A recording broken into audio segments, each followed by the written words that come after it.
హనుమాన్ తర్వాత వెంటనే జై హనుమాన్ అన్నారు. కాకపోతే మధ్యలో ప్రశాంత్ గారు రణవీర్ సింగ్ పాజిటివ్ మళ్ళీ తర్వాత ఇప్పుడు బ్యాక్ వచ్చారు.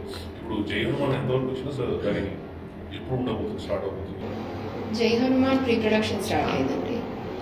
It takes at least couple of years. అంటే లాస్ట్ టైం ఇచ్చినప్పుడే సంక్రాంతి అని చెప్పేసి చెప్పారు. ఇప్పుడు ఐ థింక్ పాసిబుల్ అయ్యే సంక్రాంతికి పాసిబుల్ అయ్యేలాగా లేదు.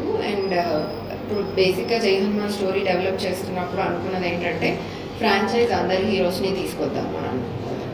సో అందుకని కొంచెం స్క్రిప్ట్లో కానీ చేంజెస్, బికాస్ మేము ఈ రేంజ్ ఆఫ్ రీచ్ ఎక్స్పెక్ట్ చేయలేదు కదా.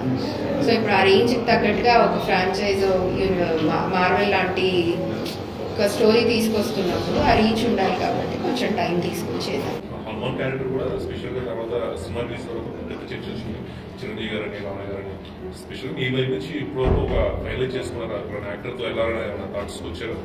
లేదండి, అది హనుమంతుడే డిసైడ్ చేస్తాడు. షూట్కి వెళ్ళే లోపు ఆయన ఎవరిని ఆ రోల్లో ప్రాపర్గా చూడాలనుకుంటున్నారో ఆయనకే వదిలేసాము. మేము పక్కా నమ్ముతున్నాము మా జర్నీ హనుమాన్ స్టార్ట్ చేయించింది అతనే. మేము ఇండస్ట్రీలో కంటిన్యూ అవ్వడానికి కూడా రీజన్ హనుమంతుడే అని అనుకుంటున్నాం. Because there are bigger projects we're aiming in. It's all because of him. Discussion start అయిన కూడా మీ వైపు నుంచి మీకు ఒక థాట్ వచ్చింది కదా, ఇదైతే మా వైపు నుంచి అనుకుంటున్నాం. మేము చాలా మందిని అనుకుంటున్నాం కానీ వాళ్ళు కూడా ఒప్పుకోవాలి కదా. సో ఫైనల్గా ఎవరు వస్తారు ఒక పేరు చెప్పాలంటే అప్రోచ్ చేయాలని మేమైతే రామ్ చరణ్ కానీ చిరంజీవి గారు కానీ ఎవరు వచ్చినా బాగుంటుందని అనుకుంటున్నాము. ఇంకా ఏ స్టార్ వచ్చినా అందుకే అంటున్నాను, అది హనుమంతుడే డిసైడ్ చేస్తారు. ఇప్పుడు నా పర్సనల్ ప్రిఫరెన్స్ అయితే రామ్ చరణ్ కానీ చిరంజీవి గారు కానీ. నిరంజన్ గారిని అడిగితే he might have some other preferences. So మేమైతే అన్ని ఆప్షన్స్ ఓపెన్ పెట్టాము. ఎవరు హనుమంతుడు ఆయనని ప్రాపర్గా, బికాజ్ మేము ఇక్కడ సినిమా కంటే అక్కడ మేము ఆ దేవుడి కథ చెప్పాలనుకుంటున్నాం. ఆయన ఎలా చెప్పించుకుంటారు అన్నది ఆయన ఇష్టం. మూవీ చూసిన తర్వాత చిరంజీవి గారు కూడా చాలా లైక్ చేశారు. చిరంజీవి గారి support is tremendous for Hanuman అండి. We feel like we are still blessed because of Hanuman. He might have came and did all these things. Only Hanuman చిన్నప్పటి నుంచి ఆయనకి పెద్ద అడ్మైరర్స్ వర్క్ విషయంలో కానీ, బికాజ్ బ్యాక్గ్రౌండ్ లేకుండా వచ్చి ఆ సక్సెస్ చూడగలగడం అన్నది it's kind of a next to impossible thing. So మేము అలాంటి పర్సన్తో ట్రావెల్ కూడా ఇప్పుడు చేయగలుగుతున్నాము అన్నది వీ ఫీల్ బ్లెస్డ్. మాకు ఏ బ్యాక్గ్రౌండ్ లేదు, ఇండస్ట్రీకి రావడానికి కానీ చేయడానికి కానీ ఏ బ్యాక్గ్రౌండ్ లేదు. జస్ట్ అవుట్ ఆఫ్ ప్యాషన్ ఆ వర్క్ చేద్దాం, నేర్చుకుందాం అన్న తపన ఆరాటంతో వచ్చాం.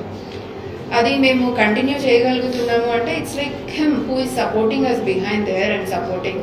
మీకు ఏది కావాలన్నా మీరు కొత్తది ఏదైనా ప్రయత్నం చేయండి, నేను ఇండస్ట్రీ నుంచి వచ్చి సపోర్ట్ చేస్తాను అని తను ముందుకు రావడం. అప్పుడు అంత టఫ్ కాంపిటీషన్లో కూడా మాతో వచ్చి మా జర్నీని ఎంకరేజ్ చేయడం. It's all we feel really blessed.